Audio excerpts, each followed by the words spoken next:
Which of America's founding fathers were fascinated by meteorology?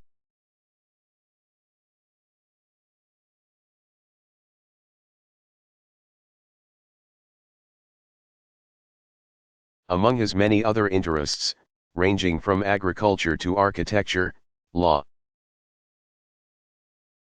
and politics, Thomas Jefferson, 1743 to 1826, was also fascinated by the weather. Jefferson was offended by the French naturalist Georges Louis Leclerc de Buffon's 1707 to 1788 assertion that Americans were negatively impacted by their climate, making them somehow inferior to Europeans. To prove him wrong, Jefferson and his friend and fellow founding father, James Madison, 1751 to 1836, decided to study the weather in earnest. Jefferson made daily observations from his Virginia home at Monticello from 1772 to 1778, and Madison followed his lead from 1784 to 1802. While it might seem painfully obvious today, it was Madison who broke with English logic that said temperature readings should be done indoors. He took the unheard of step of placing his thermometer outside. Today, universities are using Madison's measurements of temperature and precipitation for comparative studies on climate change.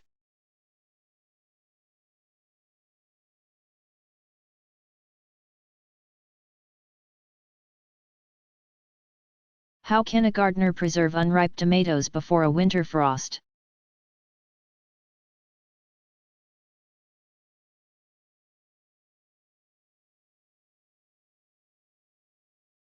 As any gardener knows, the first freeze of the winter season will kill many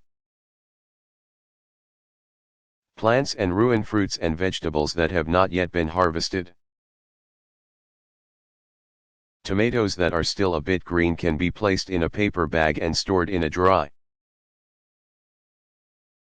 dark pantry, where they should continue to ripen normally.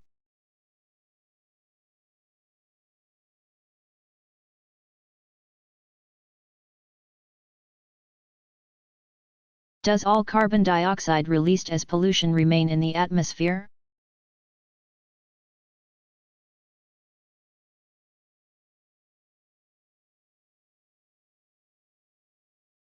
No, not at all.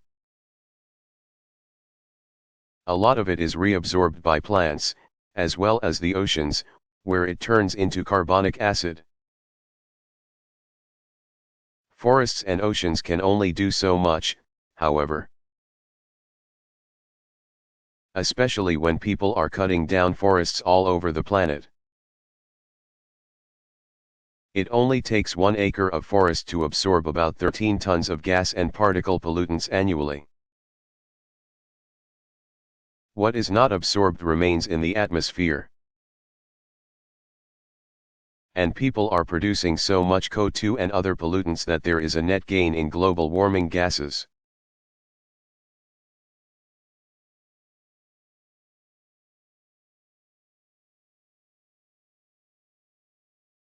What mineral were scientists surprised to see in high quantities in the stratosphere?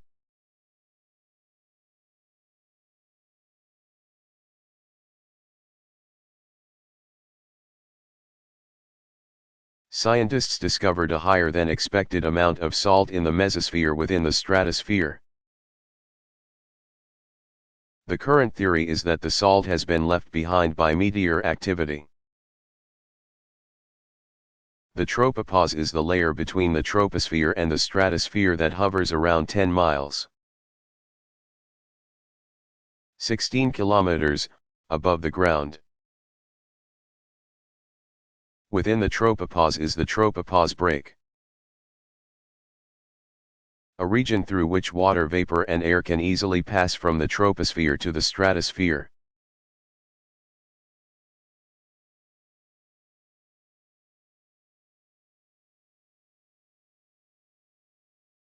What is the difference between absolute humidity and relative humidity?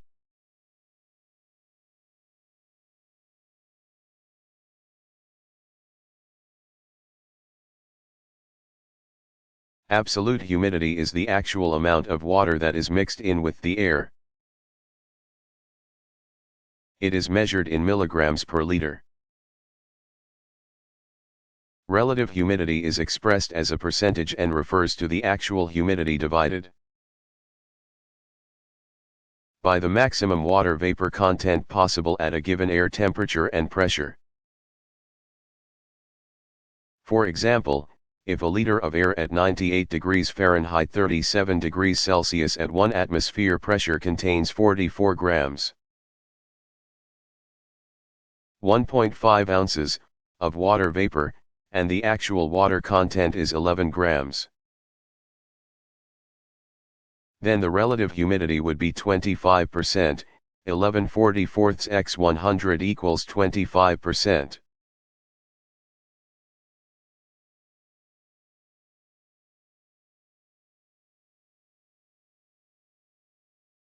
How were cosmic rays shown to be charged particles?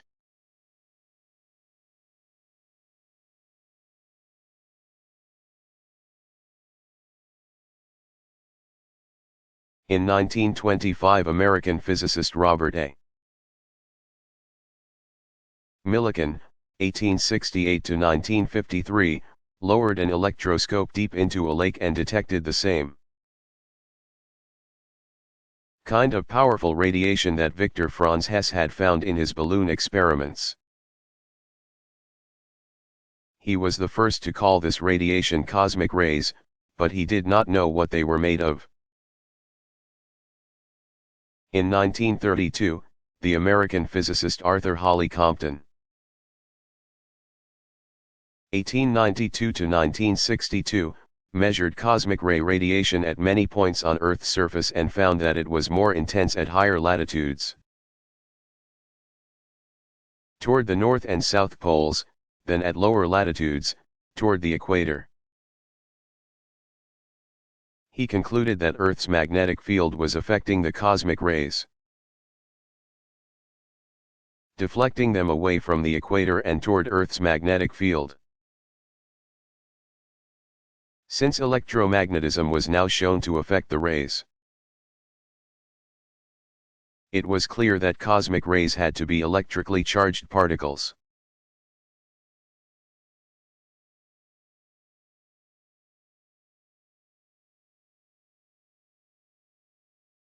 Do oceans get more rain than land?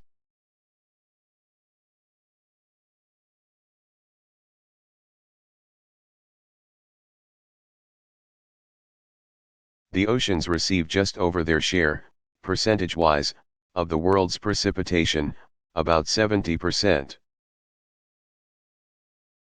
The remaining 30% of precipitation falls on the continents.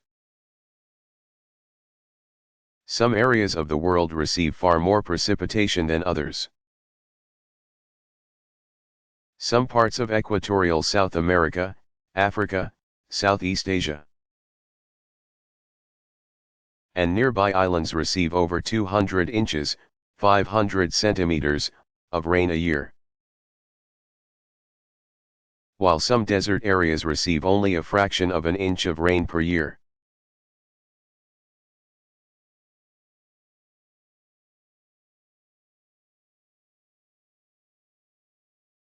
What is a meteor?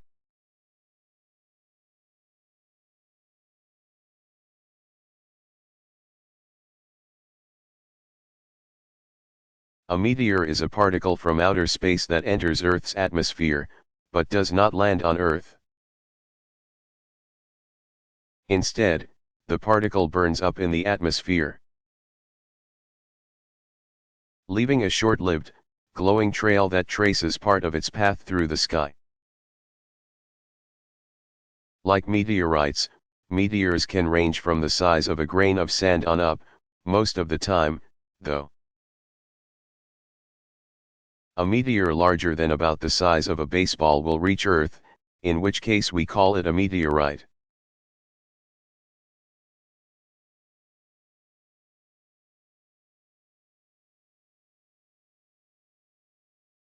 What happens to domesticated animals during blizzards?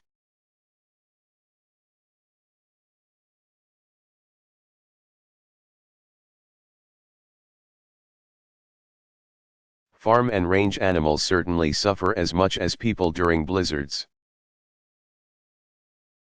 For example, in the blizzard of 1886 that hit the Central Plains states of America, about 80% of livestock perished in the worst affected areas of Texas, Oklahoma, Nebraska, and Kansas. In 1966, 100,000 head of livestock died in Nebraska, Minnesota, North Dakota,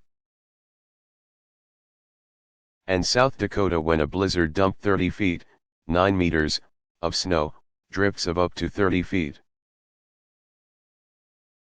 Over 9 meters, accumulated, and winds gusted up to 100 miles, 160 kilometers, per hour.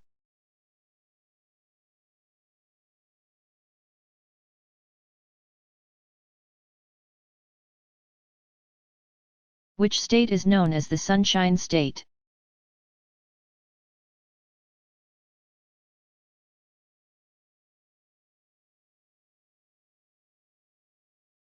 Florida has adopted the name of Sunshine State. Although it does have a warm, often sunny climate, it also has a pronounced rainy season from April through October. Ironically, Florida actually has more thunderstorms than any other U.S. state. Arizona actually deserves the credit of being the true Sunshine State.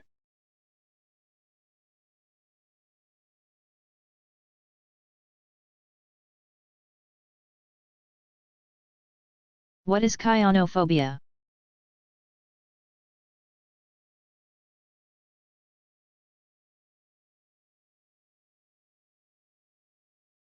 Cyanophobia is a fear of snow.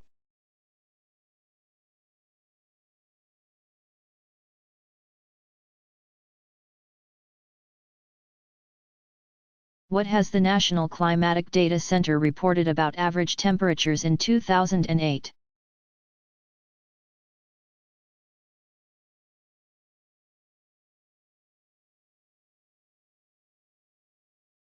According to the NCDC, the average temperatures for the contiguous 48 U.S. states was 0.3 degrees Fahrenheit, 0.14 degrees Celsius cooler than the average measured from 1900 to 2000.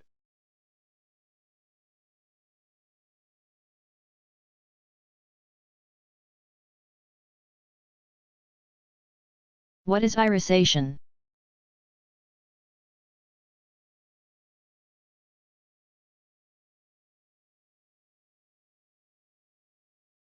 Sort of a diffused rainbow effect that can produce mother-of-pearl-like colors. Irisation occurs when thin clouds of water vapor, particularly altocumulus clouds, pass below the sun.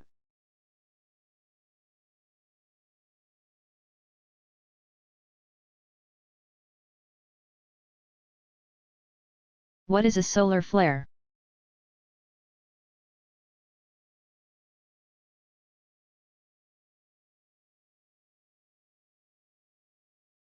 Solar flares are sudden, powerful explosions on the surface of the sun. They usually occur when large, powerful sunspots have their magnetic fields too tightly twisted and torqued by the hot, swirling plasma in the sun. The magnetic field lines unwind and break suddenly, and the matter and energy that had been contained rushes outward from the sun. Solar flares can be many thousands of miles long, and they can contain far more energy than all of the energy consumption of all of human history on Earth.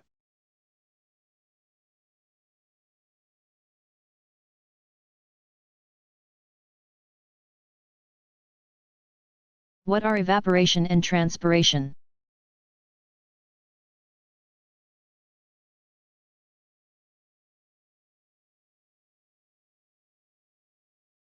Evaporation, as many people know, is what happens when liquid water changes to a gaseous state, escaping into the surrounding atmosphere. The rate of evaporation can be measured using an evaporimeter.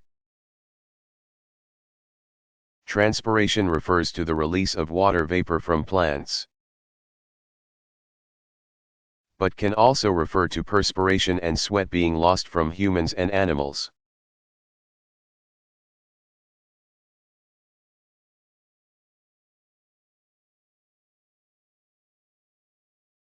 Do hailstones have rings?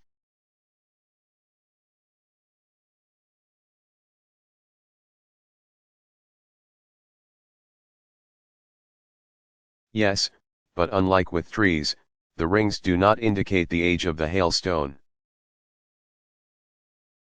Italian physicist Alessandro Volta, 1745 to 1827, did a study in 1806 to analyze the bands. He concluded that hailstones, before they fall to the ground, may change elevation a number of times due to up and down drafts. As the temperature and moisture levels change, layers of ice accumulate on an embryo nucleus, at different rates, thus forming the layers.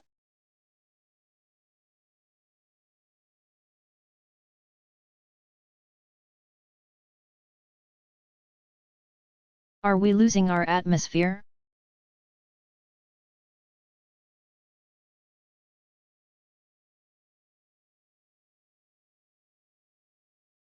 Yes, but don't worry, the number of molecules and ions escaping our atmosphere is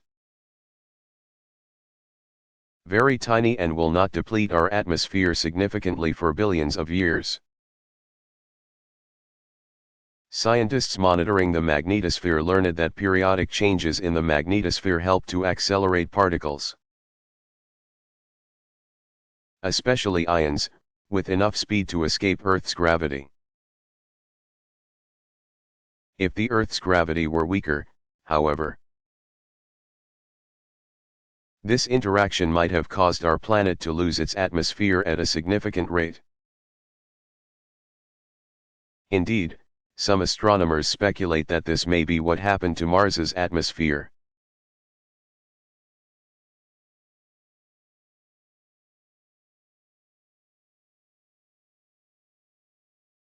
What is indoor humidity?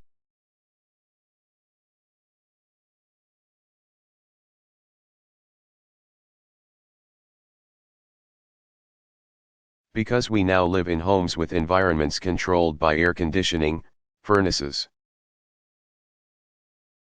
and fans, the humidity inside is often very different from what the weather is like outside. For instance, in the winter many homes are very dry inside,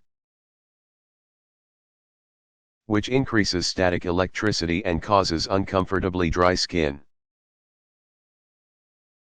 Overly humid air within a home can lead to the development of mold and mildew, some of which can be a risk to your health. Also, air that is too dry or too moist can cause structural damage to a house. Overly moist wood, too, encourages pests such as termites to chew wooden supports and flooring.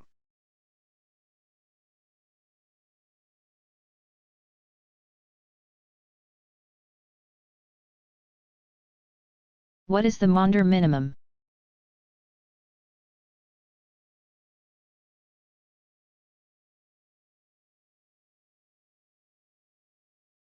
Named after English astronomer Edward W. Maunder, 1851 to 1928, the Maunder minimum was a period of extremely low sunspot activity that lasted from 1645 to 1715. Maunder discovered this solar event by researching old records.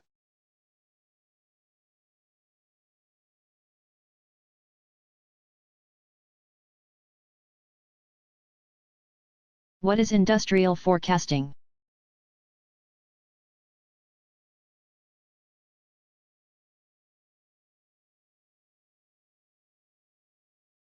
Industrial forecasting has applications in economics, both local and national. Weather affects businesses, transportation, and consumer activity in a wide variety of ways. Predicting heat or cold waves, for instance, can help utility companies plan for surges in consumers' use of air conditioners and furnaces. Cities located in drier climates, such as Los Angeles, benefit from rain predictions that affect water reservoirs. Local governments, for instance, can issue water conservation guidelines in times of drought to prevent resources from being stretched too thin. The sports industry, a multibillion-dollar market, benefits from forecasts planning for rain, snow, or other harsh weather conditions. Forecasts of ice and snow can help transportation firms plan shipments. And even the fast food industry is affected by weather. For example, research has shown that people order a lot more pizza deliveries in cold and inclement weather. In short, industrial forecasting is of great interest to business and government, as it helps people plan for potential losses. Winter blizzards or hurricanes routinely cost local economies billions of dollars, or redistribution of resources.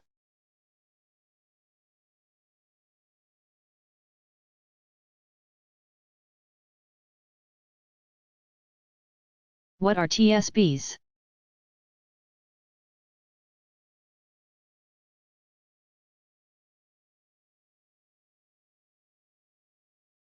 Total suspended particulates, TSBs, are particles in the air ranging in size from 10 microns on down to less than a micron in diameter. A micron is 1/millionth of a meter. People can breathe in many TSBs.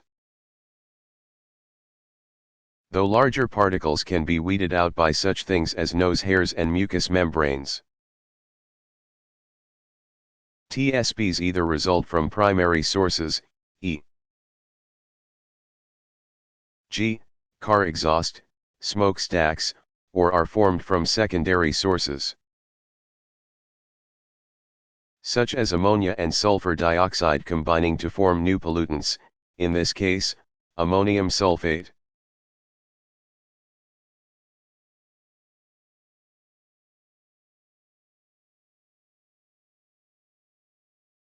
What type of pyranometer does the National Weather Service use?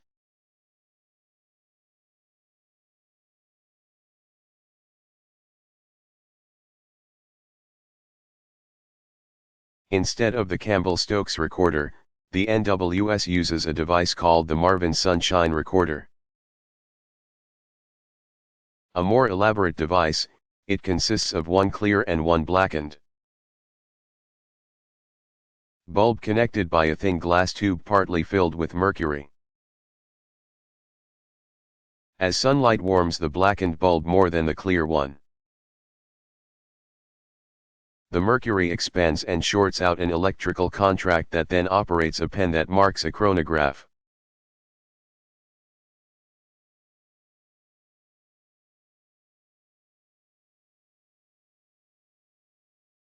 How much pollen is in our air?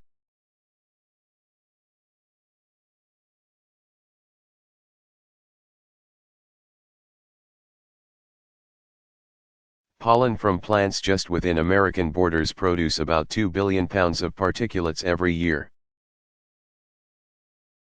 or about 7 pounds per person.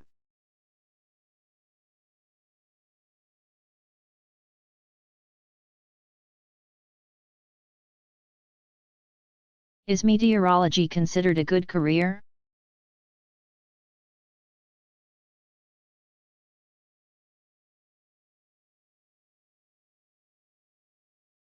Meteorology is certainly one of the better careers you can go into in terms of income.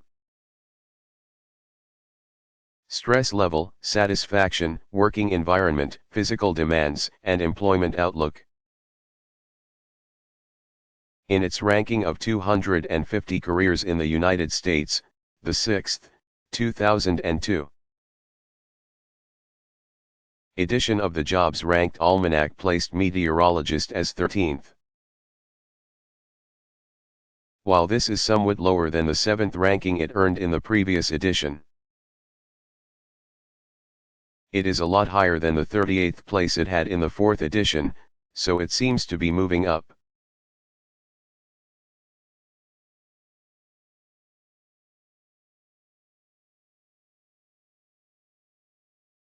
What is hypothermia?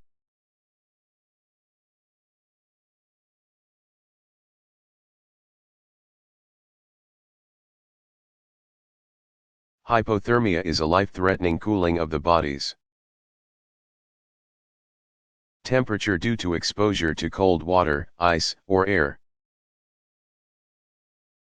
Chills and shivering can progress to much more serious symptoms, including disorientation, drowsiness, slurred or incoherent speech, memory loss, and unconsciousness. It only takes a decrease in core body temperature to about 94 degrees to 95 degrees Fahrenheit, 34 degrees to 35 degrees Celsius, for the onset of hypothermia to occur, and external conditions don't even have to be particularly harsh. For example, a human body floating in 40 degrees Fahrenheit 4 degrees Celsius. Water can suffer from hypothermia in less than half an hour. Professional medical assistance is, of course, indicated for treatment of hypothermia, with the most important procedure involving stabilization of the body's temperature. An effective treatment is to have the patient inhale humid, warmed air. 107 degrees to 122 degrees Fahrenheit 43 degrees to 50 degrees Celsius, which warms the respiratory and nervous systems, and helps restore brainstem function that, in turn, controls heart function.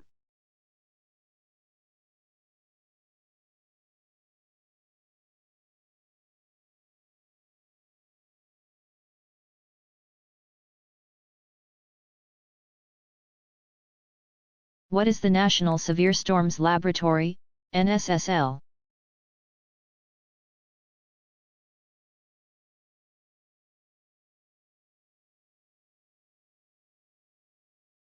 The NSSL is NOAA's premier research laboratory.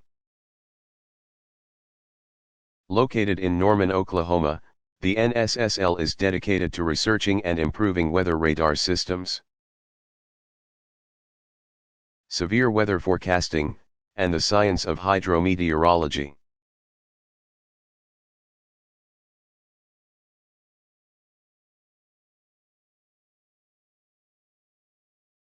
Do meteorologists actually have reliable data on tornado wind speeds?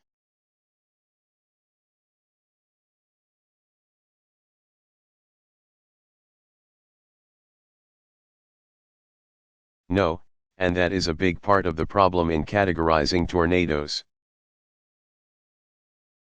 Tornado wind speeds have been scientifically estimated using Doppler radar and video observations, but there have been no successful attempts to physically measure speeds using an anemometer.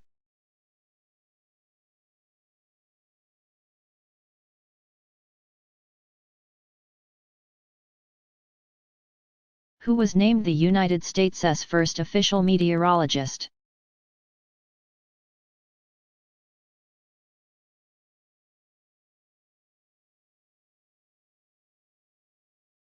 James P. Espy, 1785 to 1860, was most noted as the author of The Philosophy of Storms, 1841. A year after this book's publication, the U.S. Congress named him the federal government's meteorologist. He is credited with giving the first accurate description of how thermodynamics plays a role in cloud formation. Also explaining the dynamics of low-pressure systems.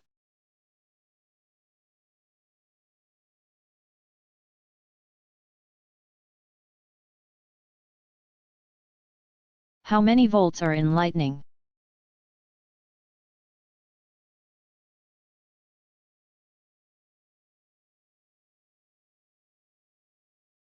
A bolt of lightning discharges between 10 and 100 million volts of electricity.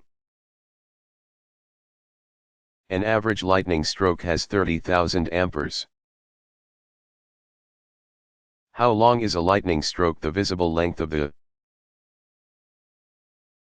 streak of lightning depends on the terrain and can vary greatly. In mountainous areas, where clouds are closer to the ground, the flash can be as short as 300 yards, 273 meters, whereas in flat terrain, where clouds are higher above the ground, the bolt can measure as long as 4 miles, 6.5 kilometers. The typical length is about 1 mile, 1.6 kilometers. But streaks of lightning up to 20 miles, 32 kilometers, have been recorded.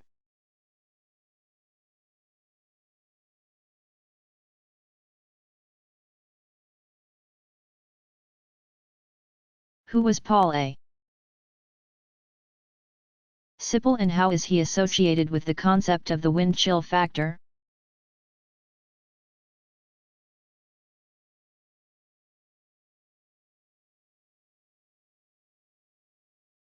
The Antarctic explorer Paul A. Sipple, 1908 to 1968, coined the term in his 1939 dissertation. Adaptation of the explorer to the climate of Antarctica. Sipple was the youngest member of Rear Admiral Richard Byrd's 1888 to 1957 Antarctica expedition. 1928 to 1930, and later made other trips to the Antarctic as part of Byrd's staff and for the U.S. Department of the Interior assigned to the U.S. Antarctic expedition. Sipple later conducted experiments using a container of water subjected to specific temperatures and wind speeds to see how fast it would freeze. He also served in many other endeavors related to the study of cold climates.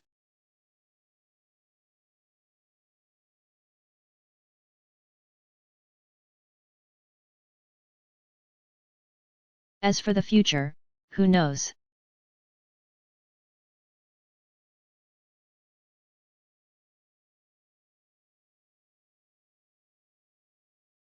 Hurricanes seem to be increasing in size and number in the 21st century. And it is possible that one could travel across, say, northern Mexico and then reach southern California.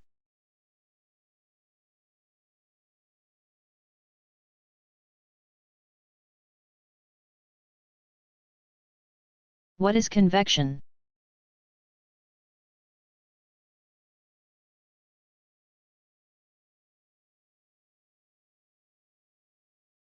Convection is the transfer of heat vertically through the atmosphere via a liquid medium, e.g. water droplets.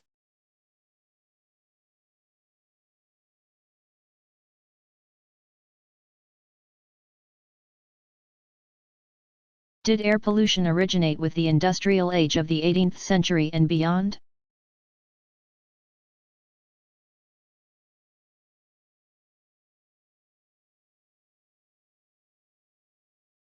No.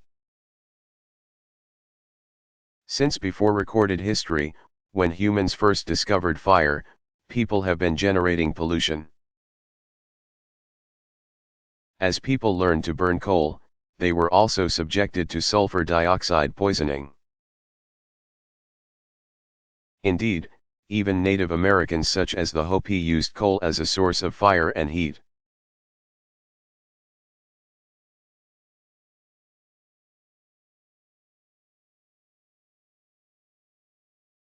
What is an Alberta clipper?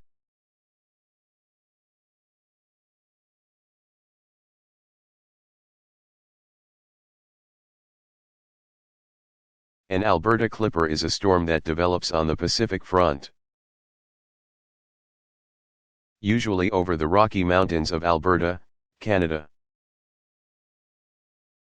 This quick-moving storm moves southeast into the Great Plains, leaving a trail of cold air and snow.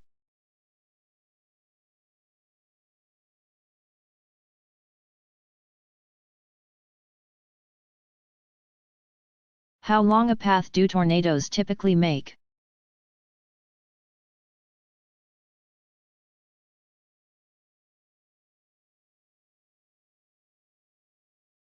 Most tornadoes actually have fairly brief lifespans,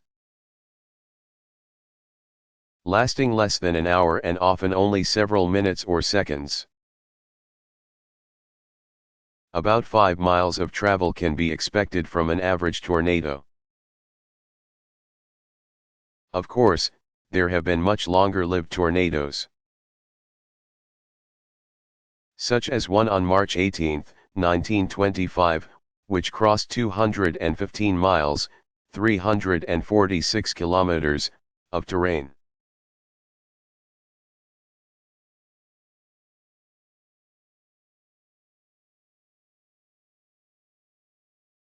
Do rainbows ever appear by moonlight?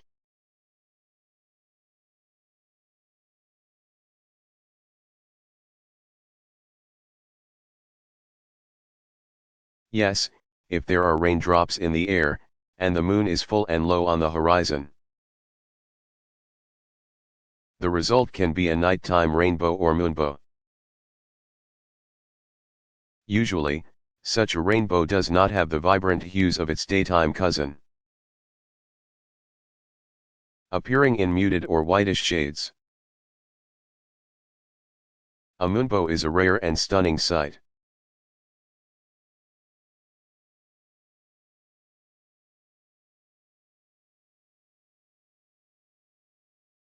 Does global warming increase the incidence of diseases?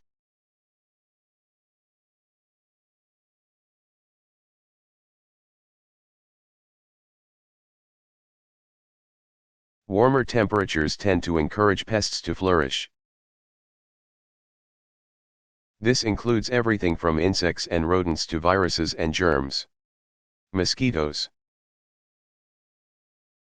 which are responsible for killing more human beings than any other animal on the planet because they spread disease through exposure to blood, thrive nicely in hot to temperate climates.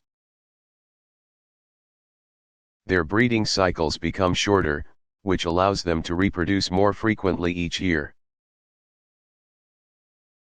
Mosquitoes spread diseases such as malaria and dengue fever. Rodents, carrying disease-spreading parasites like fleas and ticks, also spread their ranges as climates warm. The problem is multiplied by the fact that along with global warming comes drought, flooding, and famine, which lead to poverty, homelessness, and unsanitary water supplies. All of these encourage unsanitary living conditions that help spread diseases, such as cholera. According to a 2008 statement by the World Health Organization, about 150,000 people are dying every year from malnutrition, diarrhea, and malaria, much of it provoked by climate change. Hardest hit are poorer countries in Africa and Southeast Asia.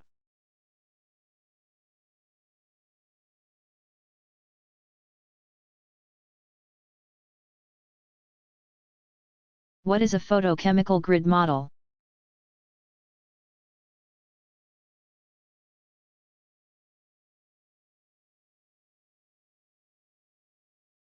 A photochemical grid model is a computer model used by meteorologists and environmental scientists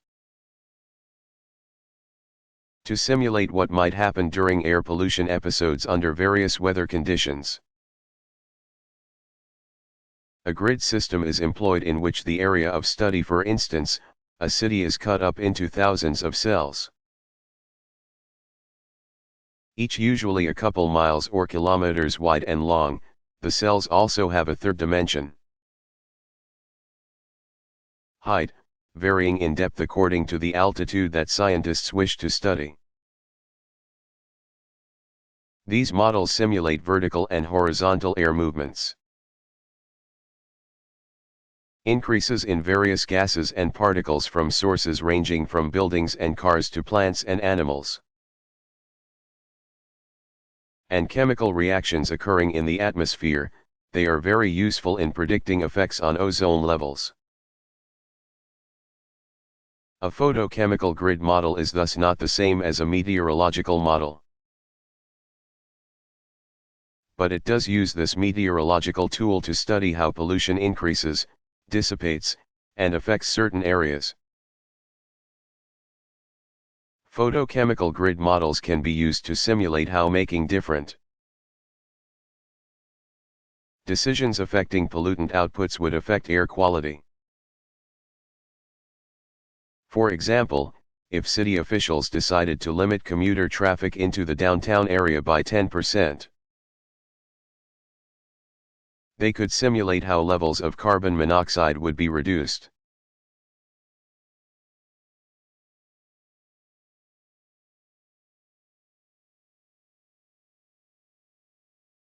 What is an aerosol?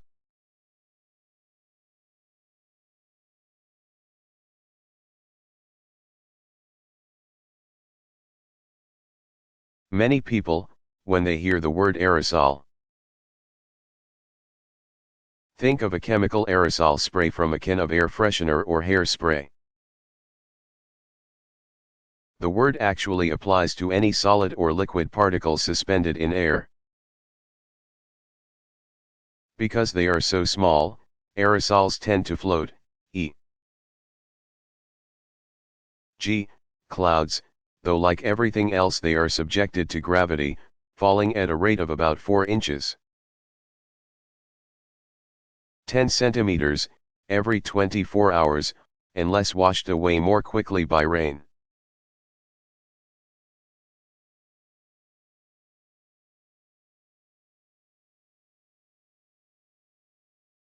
What is the difference between a lunar eclipse and a solar eclipse?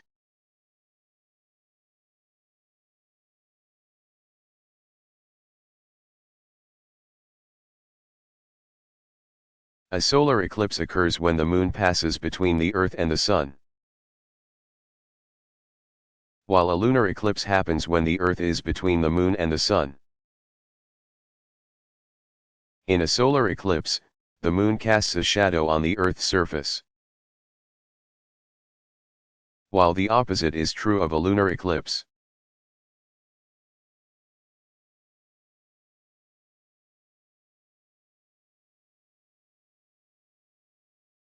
What is tornado alley?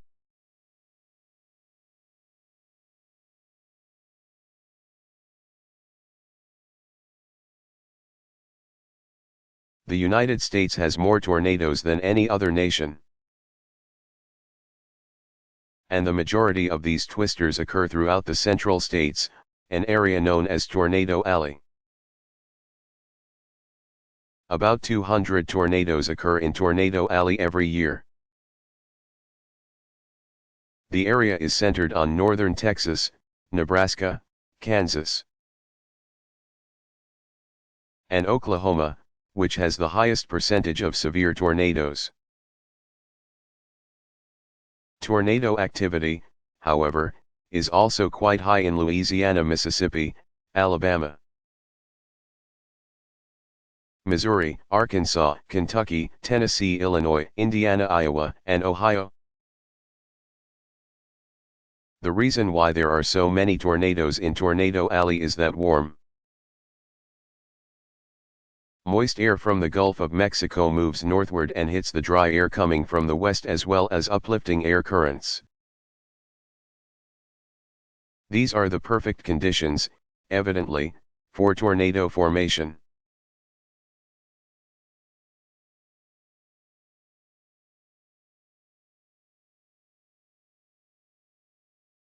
What is inadvertent weather modification?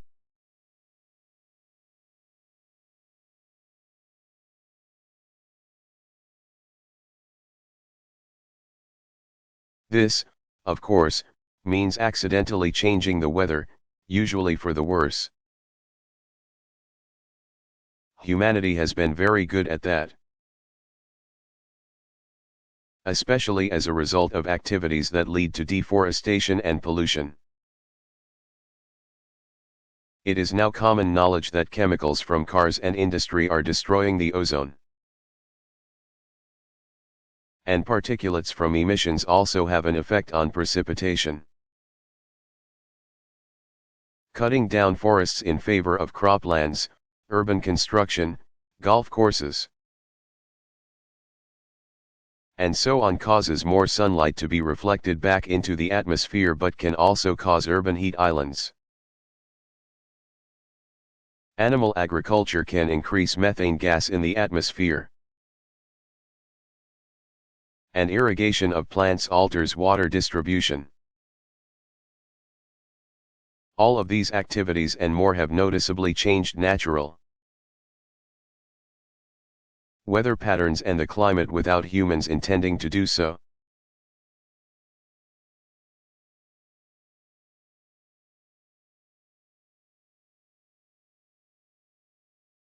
Why does lightning flicker?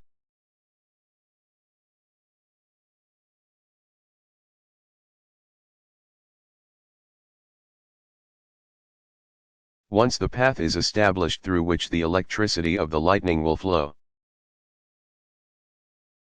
the same path will be followed for a number of milliseconds before it breaks down.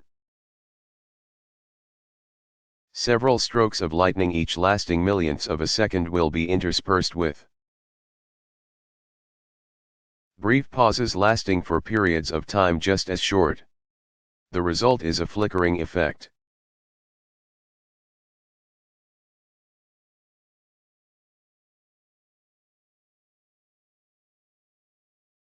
What is oceanography?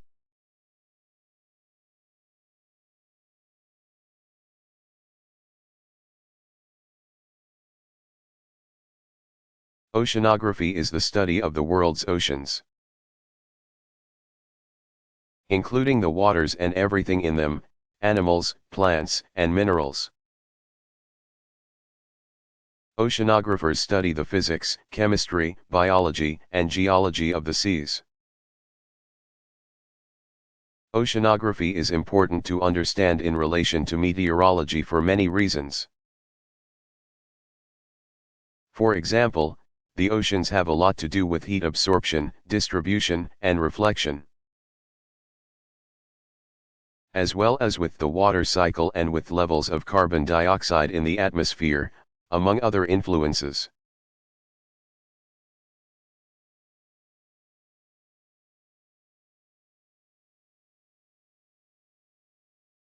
Can crickets be used as thermometers?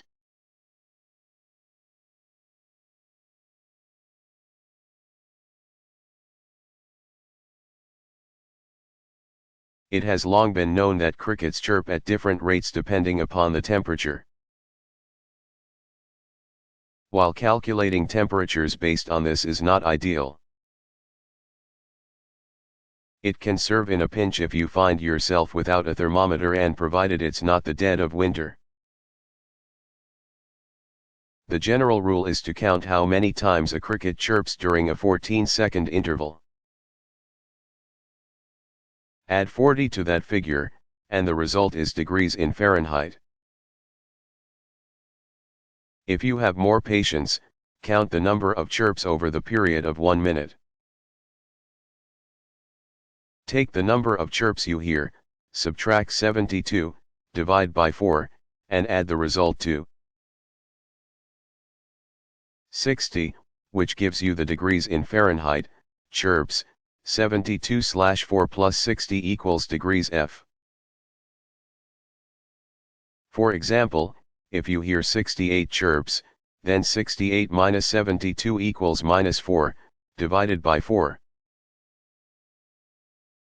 equals minus 1. Add this to 60 and the result is 59 degrees Fahrenheit.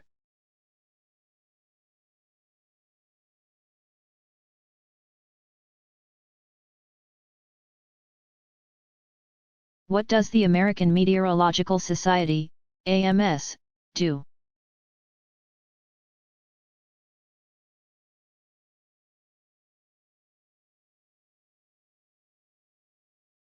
The AMS is an organization of professionals, as well as amateurs, in the field of meteorology and atmospheric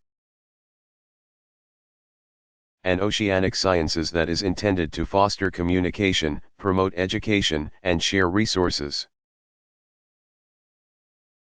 Those without formal degrees in the field can still be members with the rank of associate.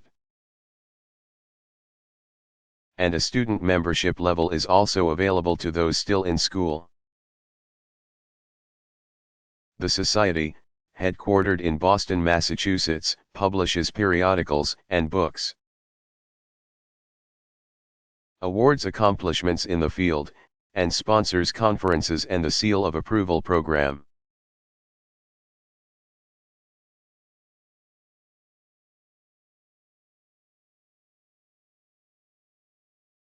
What is a flash flood?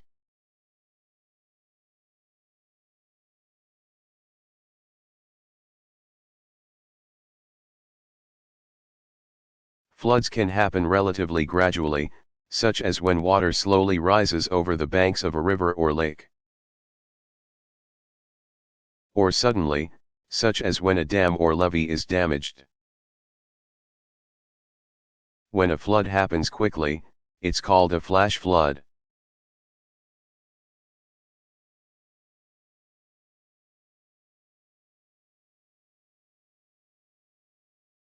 Who wrote the Meteorologica?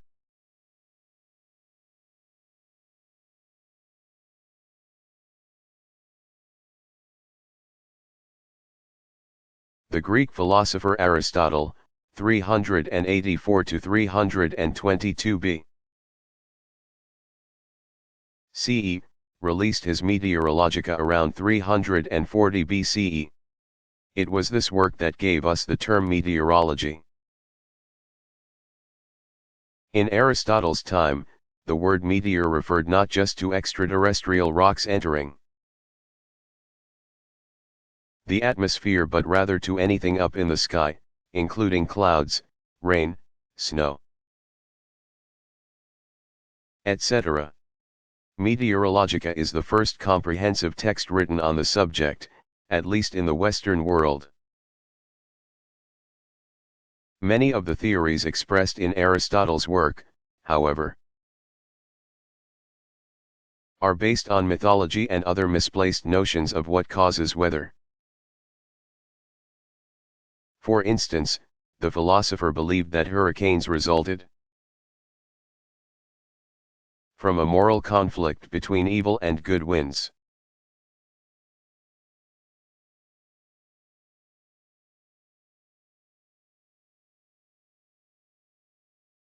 What was the perfect storm?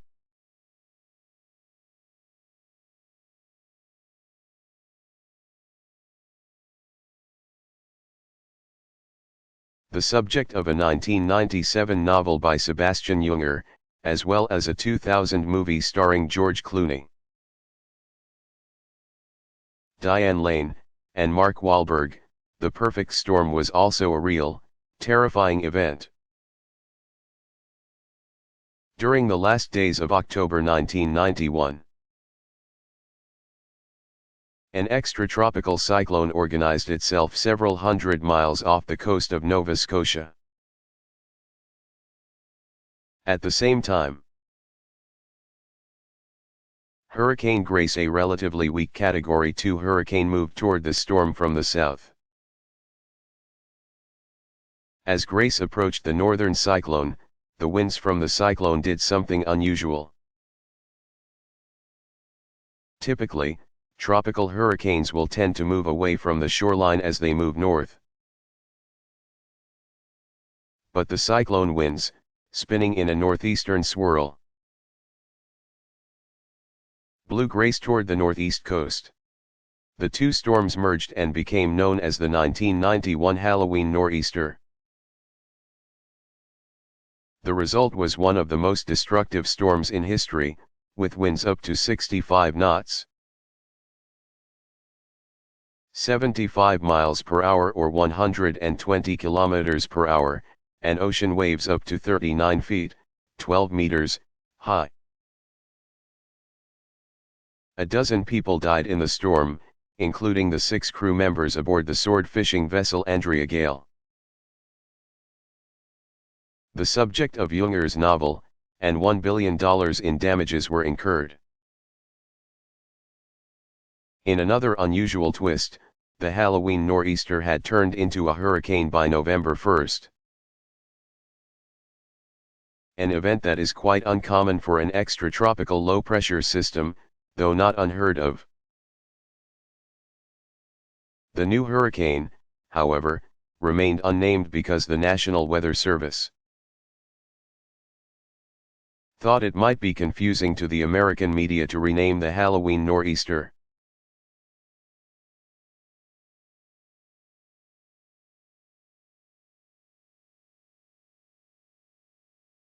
What is precession?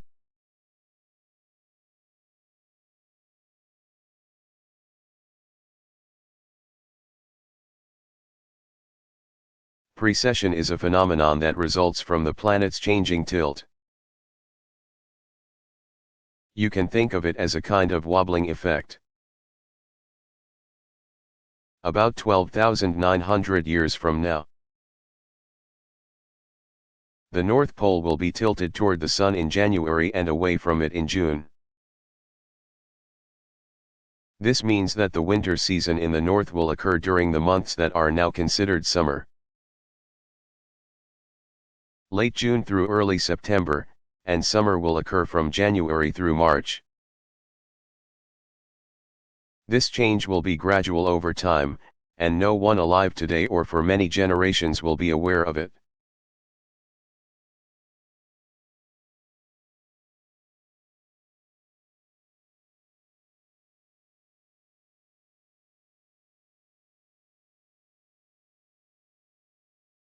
What is a land spout?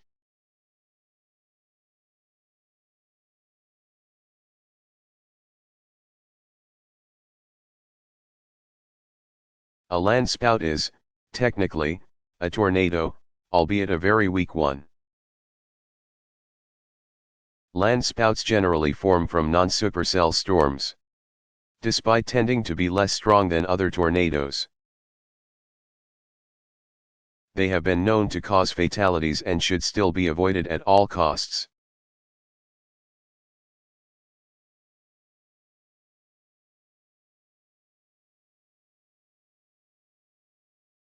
What important power source doesn't cause global warming?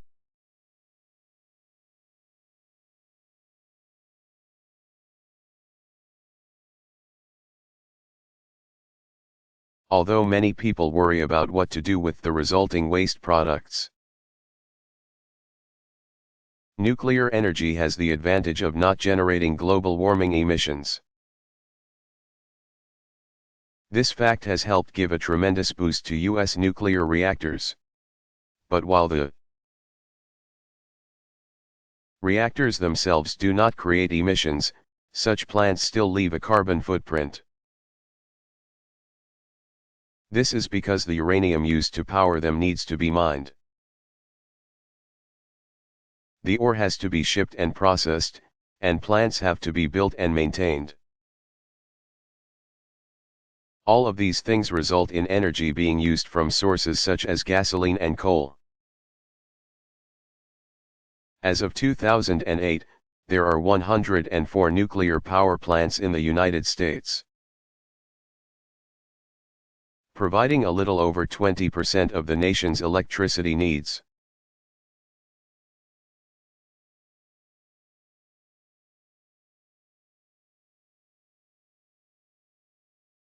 How much of the Earth is usually covered by clouds?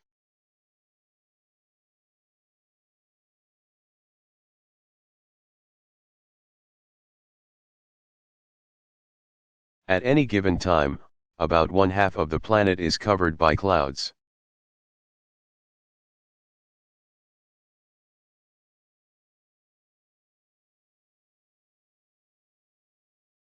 What newspaper was the first to begin publishing daily weather forecasts?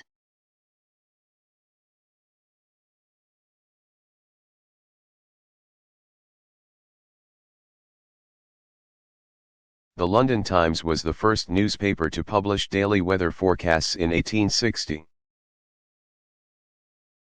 The forecasts were originally written by retired Admiral Robert Fitzroy, 1805 to 1865,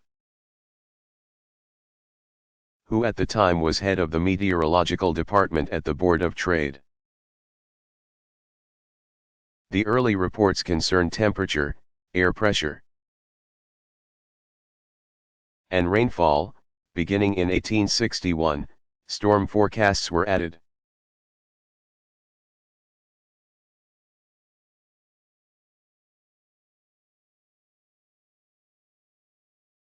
What measurements do weather satellites provide us?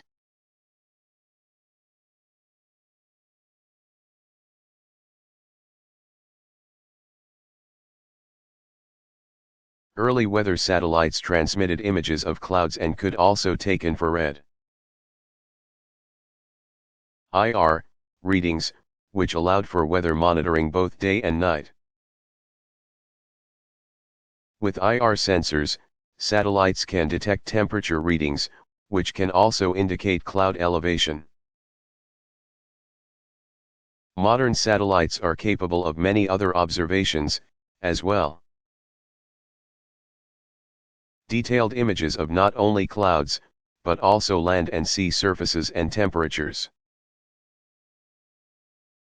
Provide scientists with information about fog, snow, rain, ocean currents, haze, air pollution, ozone levels, soil moisture levels, airborne dust, and even volcano and forest fire activity. Satellites are also used to take surveys of agricultural activities and vegetation growth.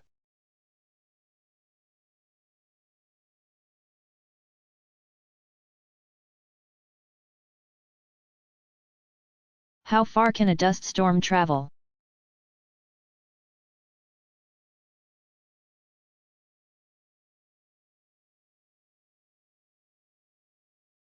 Central Asia and China have annual dust storms in their desert areas almost every April. And the dust from these storms has been known to reach as far away as Hawaii. On the other hand, dust storms from Africa have blown dust all the way to Florida.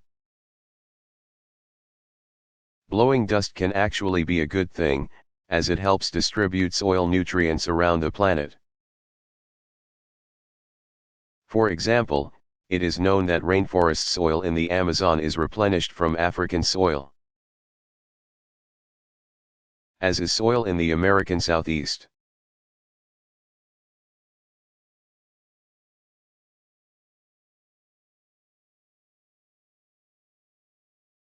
Has it ever snowed in Arizona?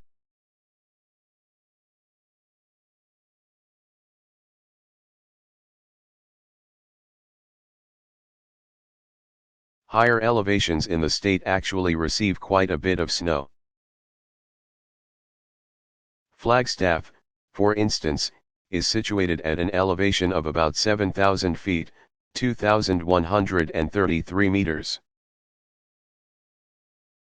and experiences very cold temperatures in the winter.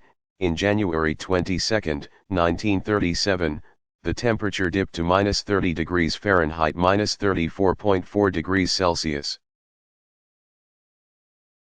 Though the climate of Flagstaff is officially semi-arid, the city receives 100 inches, 254 centimeters, of snow annually. Even in lower elevations, however, Snow is not unknown in Arizona. Tucson received an extraordinary 6.4 inches, 16.5 centimeters, of snow on November 16, 1957. This, of course, was not typical for the otherwise very hot city.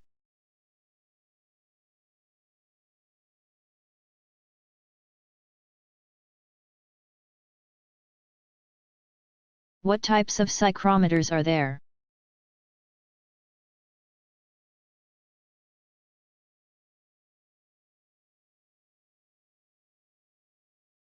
Old-style sling psychrometers are made from two thermometers secured to metal.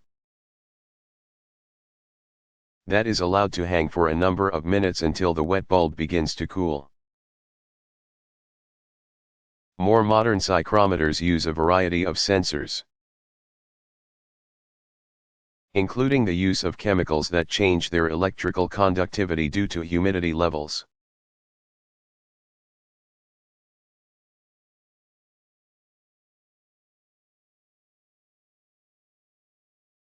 How big is the hole in the ozone?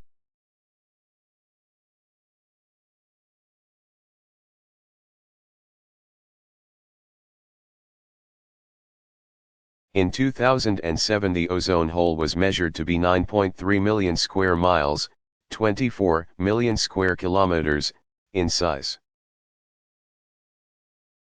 But this was a smaller hole than the record, set in September 2006, when the ozone hole was a gaping 10.6 million square miles, 27.5 million square kilometers, in area.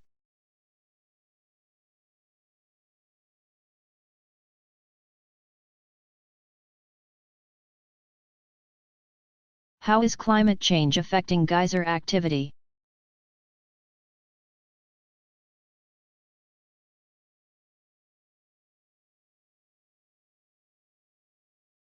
Geyser activity is affected by rainfall levels and the frequency of earthquakes. In Yellowstone National Park, which is home to about half of the world's 1,000 known geysers, rainfall feeds into the Madison River, which supplies geysers in the park with their water reserves. Less rainfall in times of drought translates into less pressure in the geysers' reservoirs and leads to fewer eruptions. In a recent study of rainfall and climate in Yellowstone, it was found that the amount of water flowing down the Madison River has decreased by about 15% from the years 1998 through 2006. This decrease in rainfall has been blamed on global warming, which has affected precipitation in the surrounding states of Wyoming, Montana, and Idaho. The study associated lower rainfalls with an increase in the intervals between eruptions of geysers. For example, Old Faithful used to erupt every 75 minutes, and in 2006 it was erupting every 91 minutes.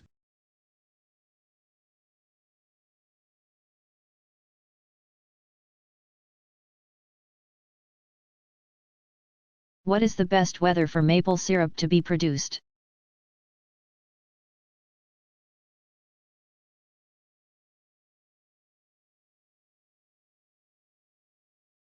Maple syrup harvesters wait until nighttime temperatures dip below freezing, while day temperatures are above freezing. The conditions are ripe for the sap in maple trees to flow best.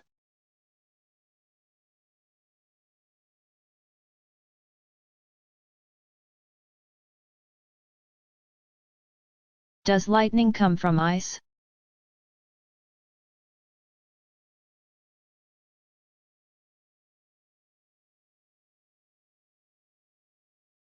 Well, in a sense it does. The electric charge that builds up to create lightning is the result of Snow and supercooled water droplets rubbing and colliding against each other. This generates a static charge just like when you rub your fuzzy socks against shag carpeting.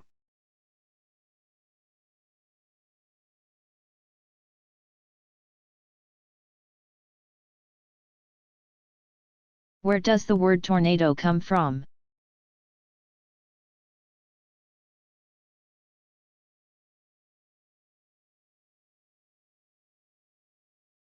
The word comes from the Latin root tornare, which means to turn. Tronada, in Spanish, means thunderstorm and is also considered a source of the word tornado.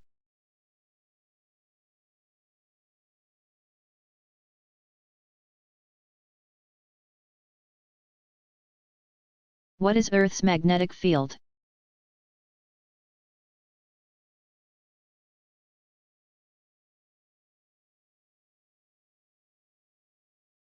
Electromagnetic force permeates our planet. In essence, Earth itself acts like a giant spherical magnet. This is caused primarily by the motion of electrical currents within Earth. Probably through the liquid metallic part of Earth's core. Combined with Earth's rotation, the core acts like an electric dynamo or generator, creating a magnetic field. Earth's magnetic field extends thousands of miles outward into space.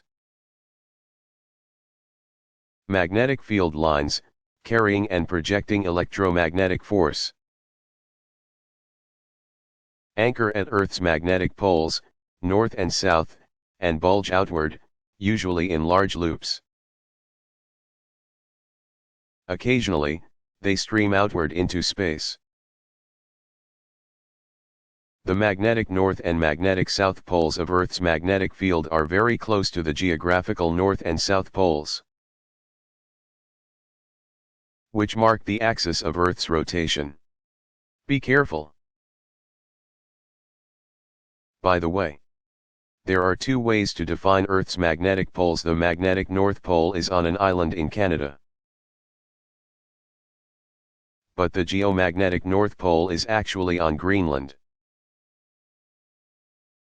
And the geographic North Pole is on an ice shelf floating on the ocean, hundreds of miles from any land.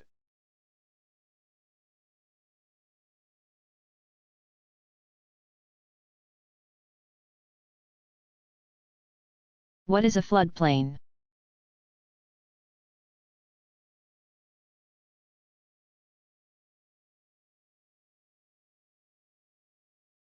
A floodplain is the area surrounding a river that, when unmodified by human structures, would normally be flooded during a river flood. A floodplain can be a few feet or many miles wide, depending on the river flow as well as the local terrain. Even though levees and flood walls can be built, with homes and businesses built just behind them, the floodplain does not vanish. If the structures break or are damaged, the water from a flood can fill a floodplain, just as it did before humans occupied it.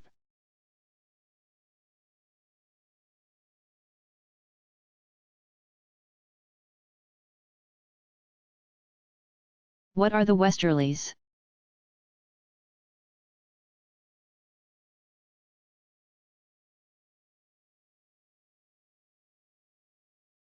These winds flow at mid-latitudes,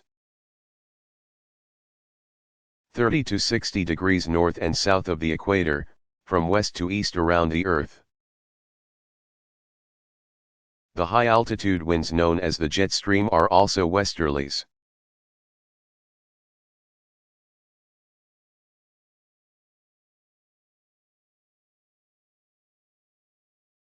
Is the Earth's rotation slowing down?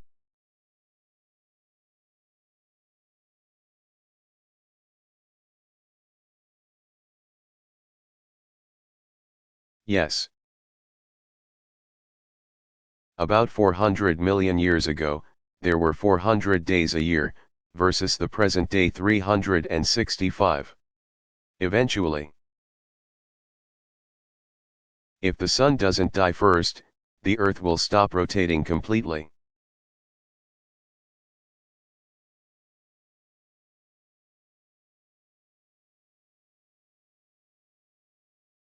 How much water is there on Earth?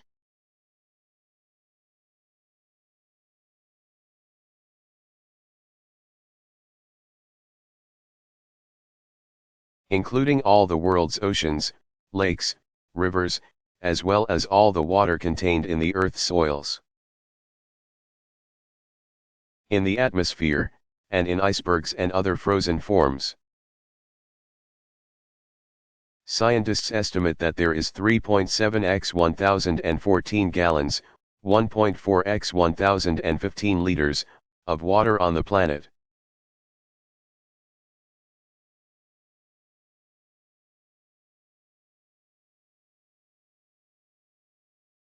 What is diffraction?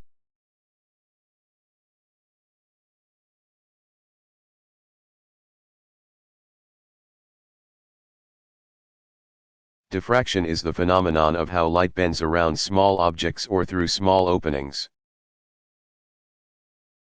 These objects and openings have to be small enough to interfere with wavelengths of light. And so wavelengths in the red spectrum, longer wavelengths, are more affected by light in the bluer spectrum. Diffraction can cause a blurring of light, as well as causing interference in the transmission of invisible energies, such as radio waves and X-rays.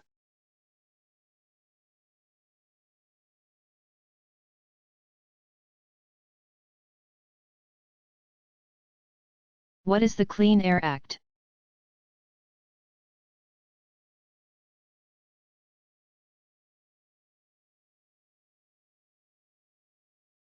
In New York City in 1966, air pollution became so awful that hundreds of deaths were attributed to it that year.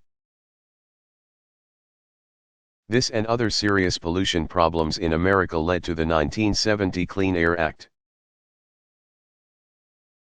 which was later amended in 1977 and again in 1990. The Clean Air Act was designed to improve the air quality for all Americans. It was preceded by the Air Quality Act of 1967, which failed to do the job because it did not require environmental standards to be set. The Clean Air Act, however, charges the Environmental Protection Agency with setting standards regarding emissions of air pollutants, ranging from ozone and benzene to carbon monoxide and particulate matter, from factories, power plants, and all modes of transportation.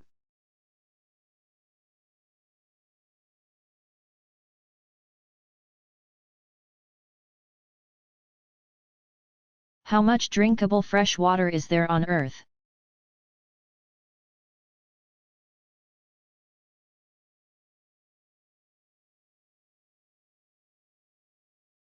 Only 2.59% of all the water on our planet is fresh water.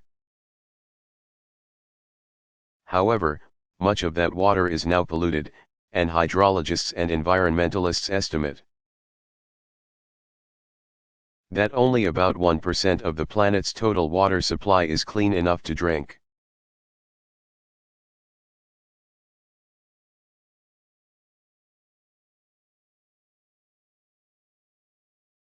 What are the most extreme barometer readings ever measured?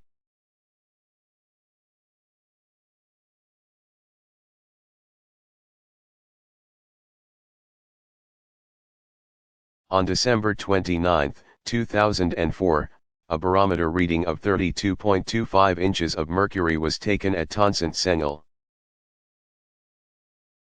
Mongolia, a world record. At the other extreme, A reading of 25.63 inches was recorded on October 12, 1979, in the Philippines within the eye of typhoon tip.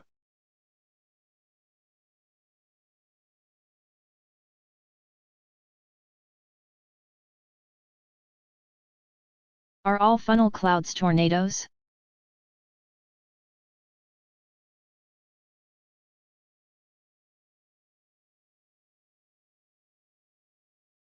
No, in order to be classified as a tornado,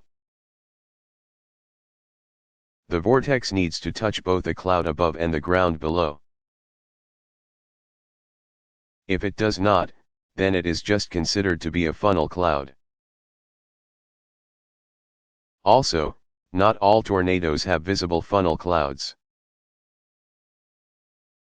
If there is not dust and debris in the vortex, the tornado may be invisible or nearly invisible to the naked eye. Interestingly, you can have a tornado without a funnel cloud.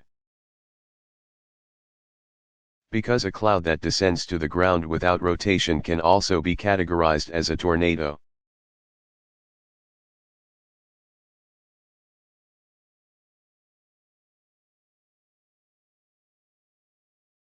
What are the doldrums?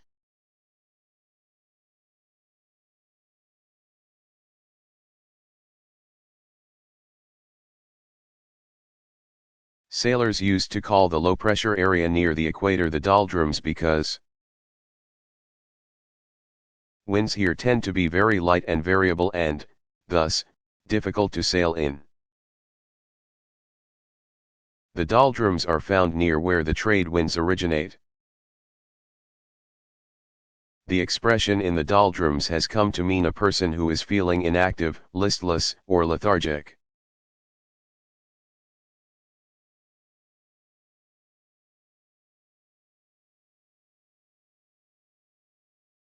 What is a state climatologist?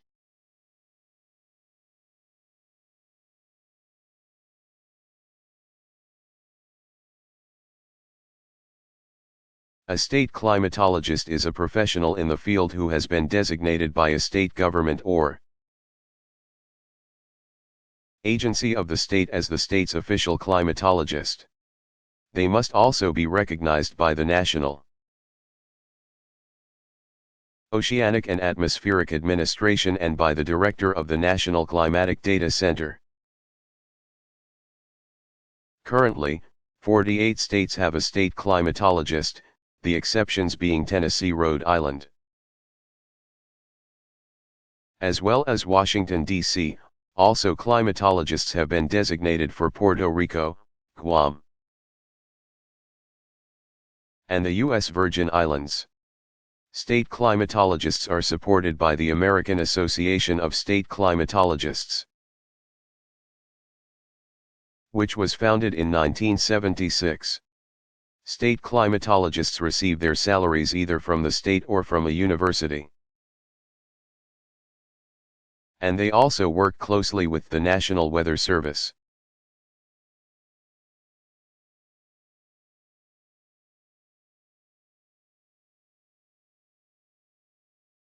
What is the difference between subvortices and satellite tornadoes?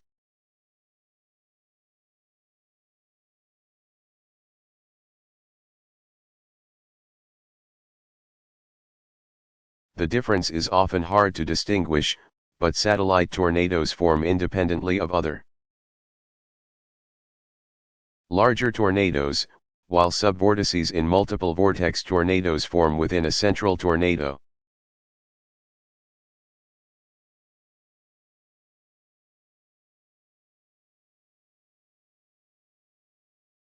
How do I know if meteorology is for me?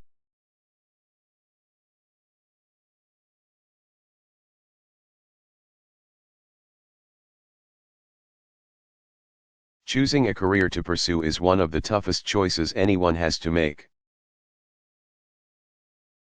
Unlike generations past, though, most Americans do not remain in their first career choice forever. And many change careers 3 or more times over their working lives. This is one reason why meteorology is actually a good choice. Because it can be applied to a wide variety of specialties.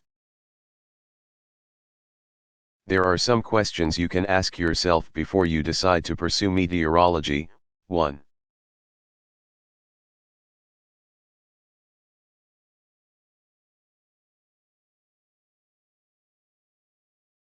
What is the Fujiwara effect?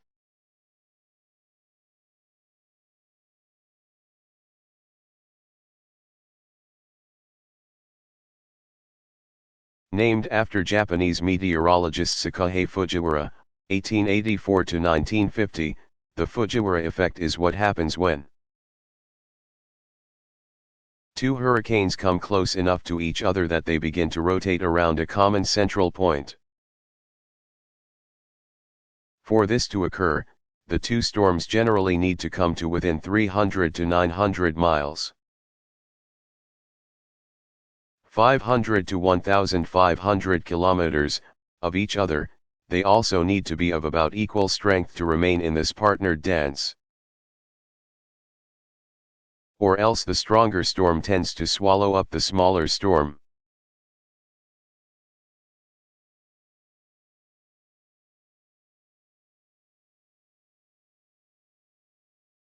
What is a thunderstorm?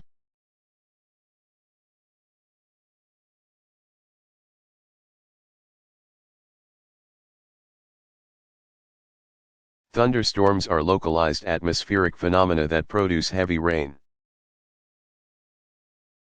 thunder and lightning, and sometimes hail. They are formed in cumulonimbus clouds, big and bulbous, that rise many miles into the sky. Most of the southeastern United States has over 40 days of thunderstorm activity each year. And there are about 100,000 thunderstorms across the country annually.